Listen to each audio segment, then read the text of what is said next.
Bandung sore itu diliputi mendung tipis. Udara lembab, langit menggantungkan awan kelabu yang seperti menahan tangis. Di pinggiran kota, tersembunyi di antara ganggang kecil dan rumah-rumah tua yang rapuh dimakan waktu, berdiri satu rumah kayu sederhana. Ket dindingnya sudah mengelupas, gentengnya berlumut, dan pagar besinya berkarat. Di sana pernah tumbuh cinta yang utuh, meski kini hanya tersisa sunyi yang mendalam. Di dalam rumah itu, seorang ibu tua hidup sendiri. Rambutnya memutih seluruhnya, wajahnya keriput namun matanya masih memancarkan kelembutan yang tulus. Setiap pagi ia bangun lebih awal dari ayam berkokok, menyapu halaman, menyeduh teh, dan menatap foto yang terpajang di dinding. Foto anak perempuannya, satu-satunya, yang sudah lama tak pulang.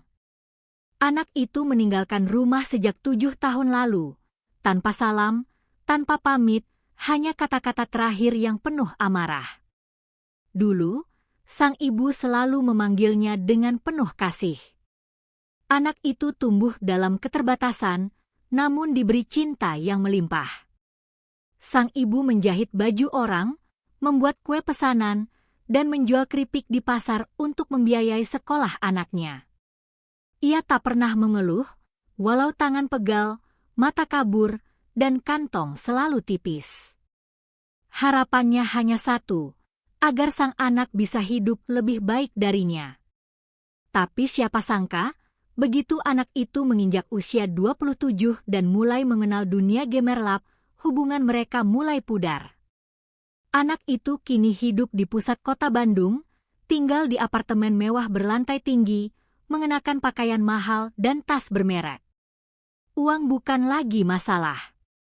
Mobilnya berganti tiap 2 tahun, perhiasannya gemerlap, dan arlojinya lebih mahal dari seluruh isi rumah masa kecilnya. Tapi semua itu bukan hasil kerja keras atau warisan. Wanita itu hidup sebagai simpanan pejabat daerah, seseorang yang telah menikah, tua, dan punya kuasa. Hubungan itu disembunyikan rapi, namun tidak pernah bisa disembunyikan dari nuraninya sendiri. Ia tak pernah menghubungi ibunya sejak terakhir bertengkar. Saat sang ibu tahu dari tetangga bahwa anaknya kini hidup tidak benar, hati sang ibu remuk. Tapi tak ada satupun hari yang ia lewatkan tanpa mendoakan anaknya. Di atas sajadah tua di sudut kamar, ia memohon agar anaknya kembali. Ia tahu tak bisa memaksa waktu, tapi ia percaya cinta seorang ibu tak akan sia-sia. Sementara itu, si anak tak pernah benar-benar tenang. Di balik kemewahan, ada kekosongan yang pelan-pelan menelan dirinya. Tiap kali ia melepas perhiasan dan menatap cermin di malam hari, yang ia lihat hanyalah wajah kosong. Kadang, saat terlelap, ia bermimpi berada di rumah lamanya, mendengar suara mangkuk jatuh di dapur, atau suara langkah lembut sang ibu menyapu halaman. Tapi begitu ia bangun, yang terdengar hanyalah dengungan AC dan bunyi kendaraan dari luar jendela kaca apartemen.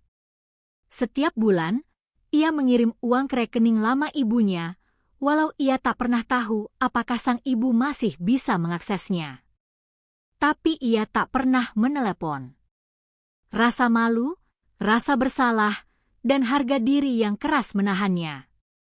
Ia membenamkan diri dalam pesta, foto-foto di media sosial, dan senyum-senyum palsu di restoran mahal. Ia menutup semua kenangan dengan tirai tebal, berharap semuanya lenyap. Tapi kenangan itu tak pernah benar-benar mati. Sampai suatu malam, hujan deras mengguyur kota. Di dalam apartemennya, ia terbangun dari mimpi buruk, mimpi di mana ibunya duduk diam di kursi kayu, memunggunginya, sambil membaca doa dengan suara bergetar. Saat ia mencoba mendekat, lantai rumah itu retak dan tubuhnya jatuh ke dalam lubang hitam tak berdasar. Ia terbangun dengan nafas tersengal dan keringat dingin membasahi tengkuk. Hari itu, semuanya terasa berbeda. Ia menatap jam dinding, tapi jarumnya tak bergerak. Teleponnya mendadak mati, dan meski listrik masih menyala, semua layar menjadi gelap. Suasana mencekam, seperti alam semesta mengirim sinyal bahwa ada yang tidak beres. Ia mencoba mengalihkan pikiran, tapi suara di dalam kepalanya terus memanggil, suara lembut, lirih, seperti nyanyian masa kecil sebelum tidur. Dalam keheningan malam, ia berdiri di balkon apartemen, memandang ke arah cakrawala kota Bandung yang berselimut kabut. Di kejauhan, samar-samar, ia merasa melihat cahaya kecil, seperti lentera, yang berkedip pelan, lalu hilang. Entah kenapa, malam itu dadanya terasa berat. Ada sesuatu yang tak terucapkan, namun sangat mendesak. Dan tanpa ia sadari, di rumah tua itu, sang ibu sedang duduk di atas sajadah. Tubuhnya lemah, tangannya bergetar, tapi bibirnya masih bergerak dalam doa. Ia tidak tahu apakah anaknya akan pulang, apakah hidupnya akan berakhir dalam kesepian.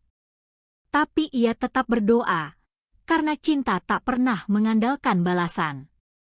Di tengah kota, si anak terdiam, membeku oleh perasaan aneh yang belum pernah ia rasakan sejak lama, rindu. Hari-hari berjalan lambat namun penuh gemerlap.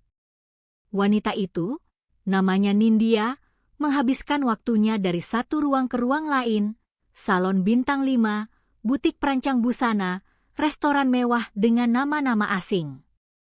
Semua terasa mewah, semua terasa penuh. Tapi justru di tengah kepenuhan itulah, ia mulai merasakan kehampaan.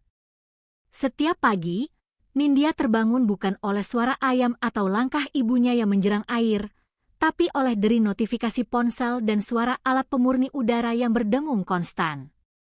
Kopi datang dari mesin otomatis. Makanannya datang dari kurir.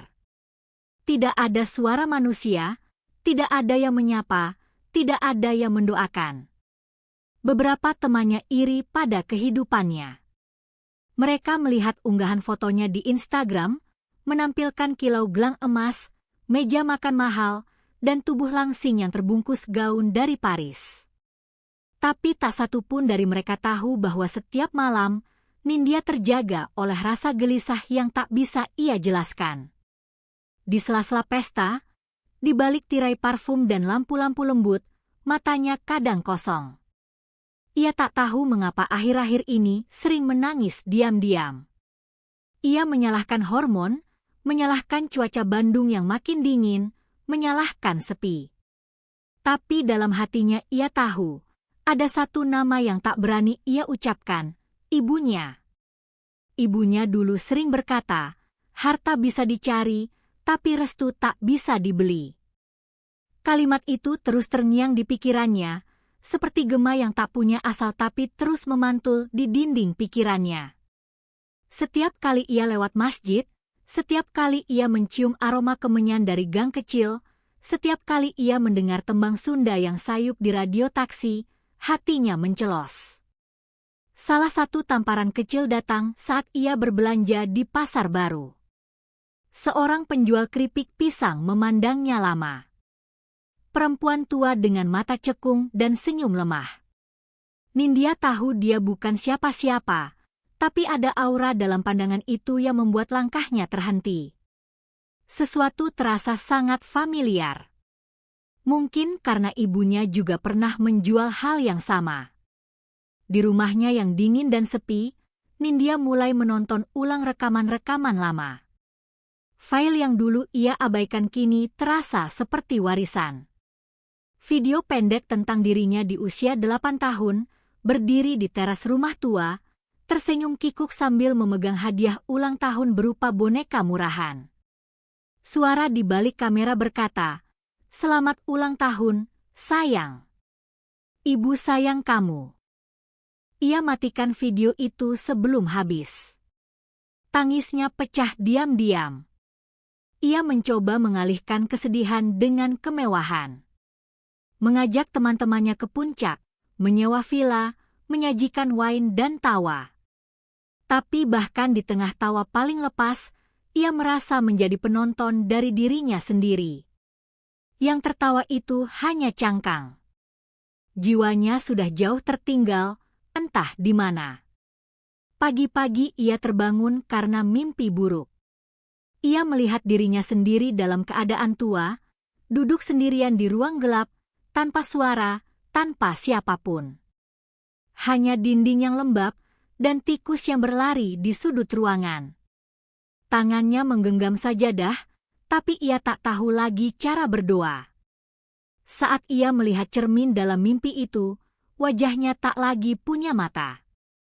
Hanya kulit kosong yang sunyi. Mimpi itu membuatnya memandangi diri di cermin selama berjam-jam. Wajah cantik, kulit rawat, gigi putih rapi. Tapi tak ada satupun dari itu yang membuatnya merasa hidup. Ia mulai melihat bayangan ibunya di setiap sudut ruangan. Bukan hantu, bukan suara menyeramkan. Hanya aroma. Hanya getaran di udara. Hanya perasaan seolah rumah itu bukan miliknya sendiri. Ia mencoba menelepon nomor lama yang dulu sering digunakan ibunya, tapi tak aktif. Ia mengirim pesan, tapi tak pernah terkirim. Ia coba mencari rumah itu lewat Google Maps, dan menemukannya masih ada. Tapi bagian atap tampak tertutup terpal. Ada bagian pagar yang tak terlihat jelas, tertutup semak. Itu membuatnya gemetar. Ia mulai bertanya-tanya, apakah ibunya masih di sana? Setiap kali ia membuka dompet, ada selembar uang lama, uang 5 ribuan edisi lawas yang ia simpan dari masa kecil. Ibunya memberikannya dulu untuk jajan, tapi ia tak jadi pakai karena takut sobek. Kini uang itu sudah lusuh dan hampir hancur, tapi tetap ia simpan. Hari itu, untuk pertama kalinya sejak lama, ia mengecup uang itu dan menangis seperti anak kecil. Perasaan bersalah bukan hanya menekan. Ia seperti ditarik oleh sesuatu. Oleh doa yang terus dikirimkan ibu dari jauh. Oleh cinta yang menolak mati, meski ditinggalkan bertahun-tahun. Dan perlahan, ia mulai merasa, ia harus pulang. Tapi ia takut. Takut mendapati rumah itu kosong. Takut melihat ibunya sakit. Takut mendapati tak ada lagi pintu yang terbuka. Tapi rasa takut itu bukan alasan untuk terus menunda. Malam itu, ia berdiri di depan kaca besar apartemen, memandang kota yang gemerlap di bawah sana. Kota yang telah memberinya harta, tapi tak pernah memberi rumah. Ia sadar, semua uangnya, semua barangnya, semua koneksi yang ia bangun, tak bisa menggantikan satu panggilan. Neng, panggilan lembut ibunya yang dulu terasa cerewet, tapi kini begitu ia rindukan. Dan mungkin, malam itu, ibunya juga sedang duduk sendiri, memandang langit, memanggil nama anaknya dalam hati, untuk yang ke1000 kalinya. Langit Bandung menggelap lebih cepat malam itu. Awan hitam menggumpal di atas kota, seolah menyimpan ribuan kata yang tak pernah diucapkan. Di apartemennya yang tenang, Nindya duduk membelakangi jendela, tubuhnya membungkuk lelah. Di depannya, televisi menyala menampilkan dunia yang ramai. Iklan, sinetron, berita, semuanya bergemuruh. Tapi di dalam dirinya, hanya ada hening. Entah apa yang membuatnya merasa resah. Tubuhnya dingin, meski pemanas ruangan menyala. Suaranya tercekat, meski tak ada yang perlu ia katakan. Ia membuka lemari, mengacak-acak tumpukan barang lama, mencari sesuatu yang ia sendiri tak tahu. Hingga akhirnya ia menemukan sesuatu yang membuat tangannya membeku, selembar kain sarung yang dulu sering dipakai ibunya untuk salat. Kain itu masih utuh. Warna birunya sudah pudar, baunya seperti kayu lama yang lembab. Tapi saat ia menyentuhnya, perasaan aneh merambat dari ujung jari ke dadanya. Bukan rasa takut. Bukan pula sedih. Tapi rindu yang dalam, rindu yang mengoyak. Untuk pertama kalinya, ia berdiri di tengah ruangan, membawa sarung itu ke wajah, dan membiarkan air matanya jatuh, tanpa alasan yang bisa dijelaskan. Di luar, angin malam berdesir membawa aroma basah. Hujan mulai turun rintik-rintik. Kilat menyambar diam-diam di kejauhan. Di atas langit-langit apartemen, suara angin bergesek dengan ventilasi, menciptakan irama lirih yang nyaris seperti suara ibu yang sedang berdoa lirih. Nindya mulai merasa seolah ruang di sekelilingnya berubah. Bukan bentuknya, bukan warnanya, tapi auranya. Dinding yang biasanya hangat kini terasa menjauh. Cermin-cermin memantulkan dirinya dalam cahaya pucat, dan bayangannya seperti tidak menoleh bersamaan. Ia mematikan semua lampu dan duduk di lantai. Lalu, dalam kesendirian itu, ia menatap sarung itu kembali. Hatinya bergetar. Ada sesuatu yang ingin keluar. Sesuatu yang ia tahan bertahun-tahun. Tangannya gemetar saat mencoba menyusun kembali potongan kenangan. Suara ibunya saat memasak di dapur. Aroma minyak kelapa dan daun salam. Suara keran bocor yang tak pernah diperbaiki. Rasa nasi liwet dari tangan yang kini mungkin sudah terlalu lemah untuk menanak beras. Malam semakin larut. Suara dari luar menjadi samar, tapi suara di dalam dirinya semakin keras. Ia mulai mendengar langkah kaki kecil. Seperti langkah sandal jepit menyusuri ubin. Seperti suara sapu lidi menyapu halaman. Ia tahu itu tidak nyata. Tapi ia tidak takut. Justru, suara-suara itu menenangkannya. Di layar ponsel, ia melihat galeri foto. Tidak banyak, karena dulu ia jarang mengambil foto bersama ibu. Tapi ada satu-satunya yang ia simpan.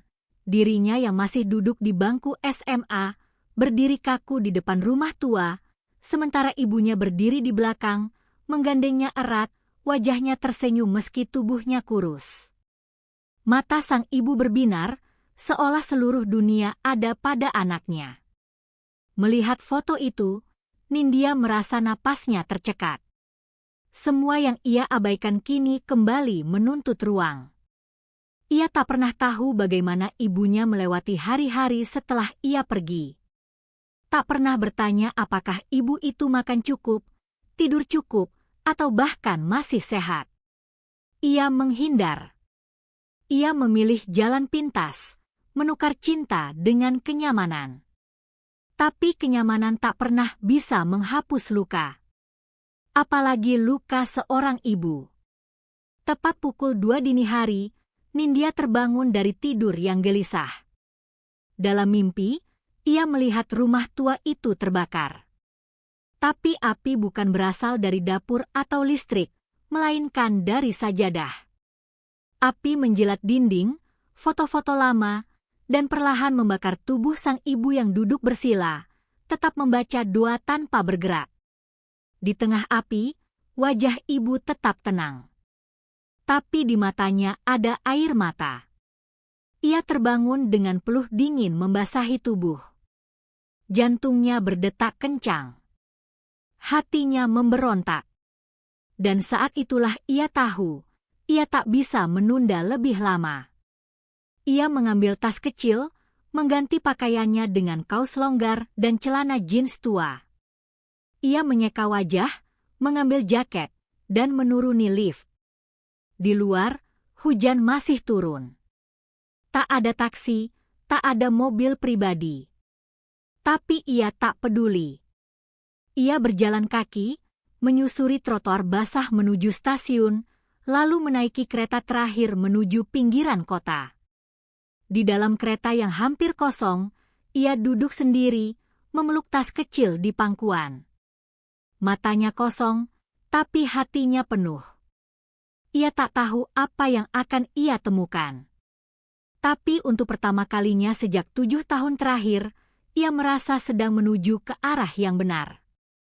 Dan di rumah tua itu, di sudut kamar remang, sajadah tua masih terbentang.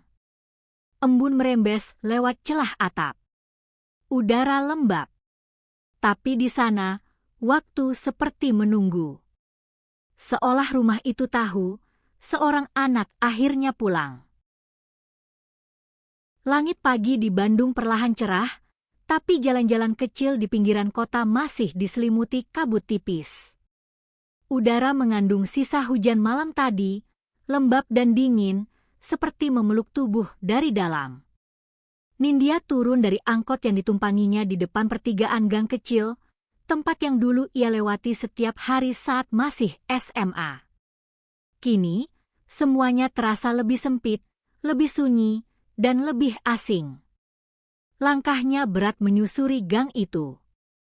Rumah-rumah di sisi jalan terlihat sama seperti dulu, hanya lebih tua dan lebih rapuh. Beberapa tetangga lama menyiram tanaman di halaman, menoleh sekilas padanya, mencoba mengingat. Tapi ia hanya menunduk. Tak ada lagi nama yang bisa ia panggil.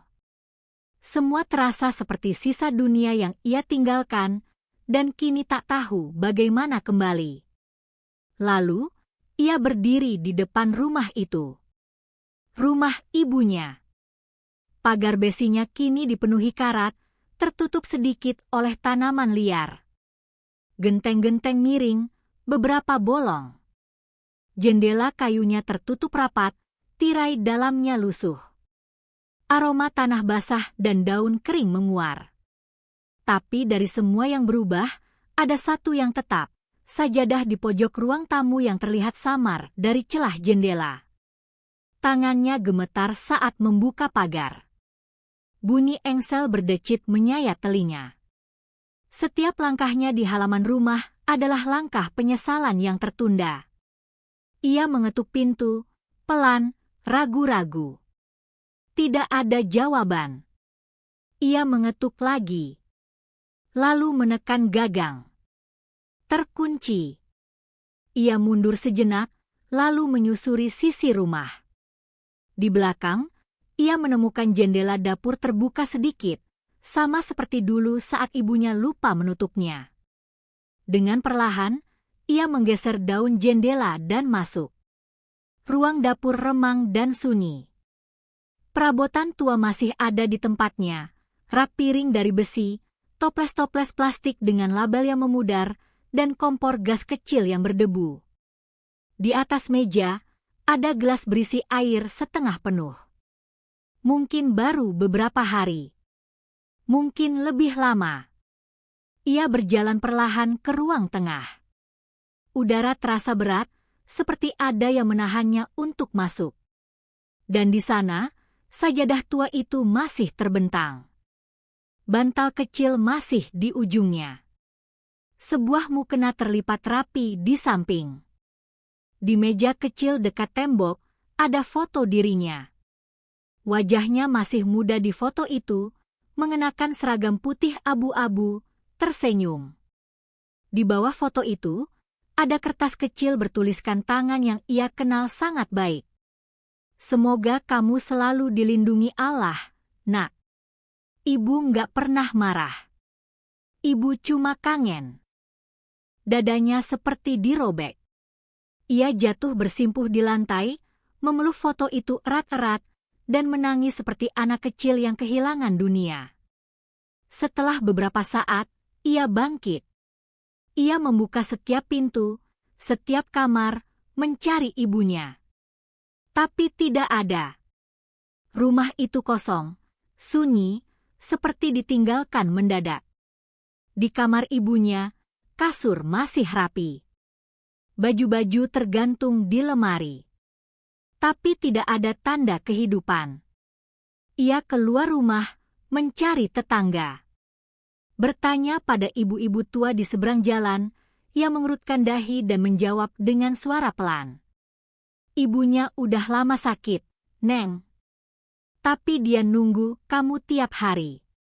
Kata beliau, anaknya pasti pulang. Terakhir, sekitar 2 minggu lalu, tiba-tiba beliau dibawa ke puskesmas sama Pak RT. Tapi, Kalimat itu menggantung. Mata ibu itu berkaca-kaca. Ia tidak sanggup melanjutkan. Nindya berlari. Kakinya gemetar. Ia menuju puskesmas kecil yang dulu sering ia kunjungi saat demam masa kecil. Di sana, seorang perawat muda mengenali nama ibunya dari catatan.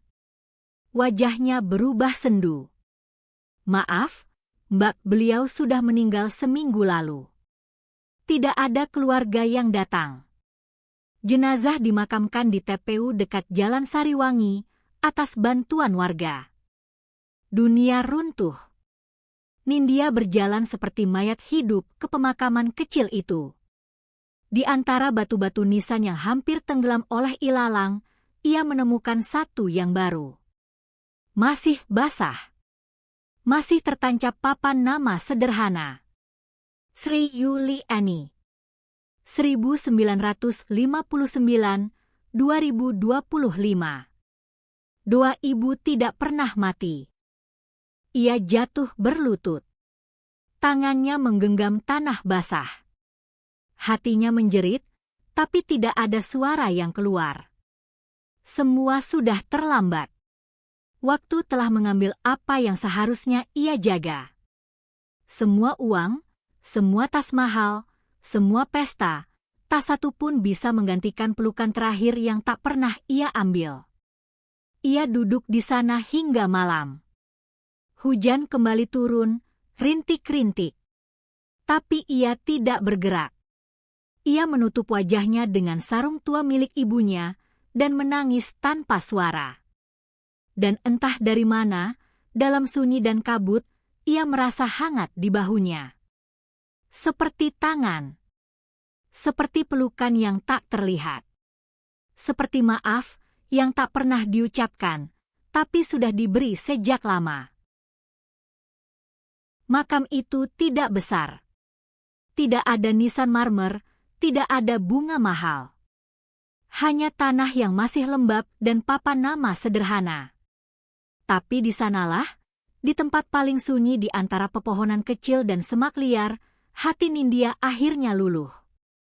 Bukan oleh waktu, bukan oleh peristiwa, melainkan oleh penyesalan yang datang setelah segalanya terlambat.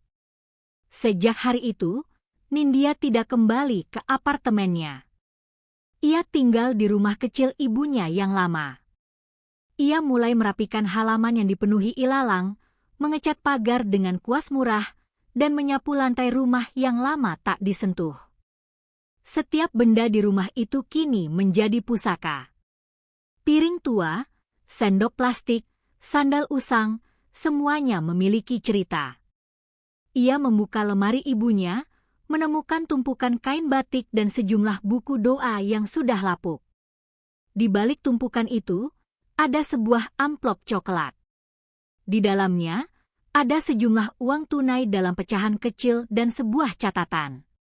"Kalau ibu nggak sempat ketemu kamu lagi, tolong pakai ini buat bayar zakat. Biar rezekimu tetap bersih, meskipun ibu nggak bisa jagain kamu terus. Ibumu." Air mata Nindya tak pernah kering membaca catatan itu. Ia sadar, bahkan hingga ajal mendekat, ibunya masih memikirkan keselamatannya, dunia dan akhirat. Padahal ia sendiri telah mencabut dirinya dari akar yang paling penting, doa seorang ibu. Hari-hari berikutnya menjadi saat penebusan. Ia mulai menunaikan hal-hal kecil yang dulu ia abaikan, menyapu halaman masjid, membantu ibu-ibu tua menyeberang jalan, menyumbangkan sebagian hartanya secara diam-diam ke panti asuhan. Tidak ada yang tahu siapa dia, tidak ada yang tahu bahwa ia pernah menjadi wanita simpanan seorang pejabat, dikelilingi harta dan pesta. Ia tidak butuh pengakuan. Karena ini bukan soal pamer. Ini soal kembali. Setiap malam, ia duduk di depan sajadah ibunya yang masih terhampar di ruang tengah. Ia belajar mengaji lagi dari nol. Suaranya terbata-bata. Tangisnya sering memutuskan ayat. Tapi setiap huruf yang ia ucapkan adalah langkah mendekat, meski pelan dan penuh luka. Ia mulai memakai pakaian yang sederhana. Wajahnya tetap cantik, tapi tidak lagi dipoles dengan lapisan kosmetik tebal. Ia mulai menulis surat untuk dirinya sendiri setiap malam, mencatat penyesalan, memaafkan diri, dan menyebut nama ibunya dalam setiap doa. Pada hari ke-40 wafat ibunya, ia mengundang anak-anak mengaji dari masjid terdekat. Rumah kecil itu kembali dipenuhi suara ayat suci. Nasi liwet dimasak di dapur yang sama. Tangan-tangan kecil mengambil kerupuk dari toples tua yang dulu diisi ibunya. Dan di sudut ruangan, ada bingkai foto ibu yang ia bersihkan setiap hari, kini bersinar dalam cahaya lilin kecil. Malam itu, ia berdiri sendiri di depan makam ibunya. Tidak ada upacara, tidak ada tahlilan besar. Hanya dirinya, doa, dan langit Bandung yang bertabur bintang. Ia menunduk, mencium tanah, lalu menatap langit.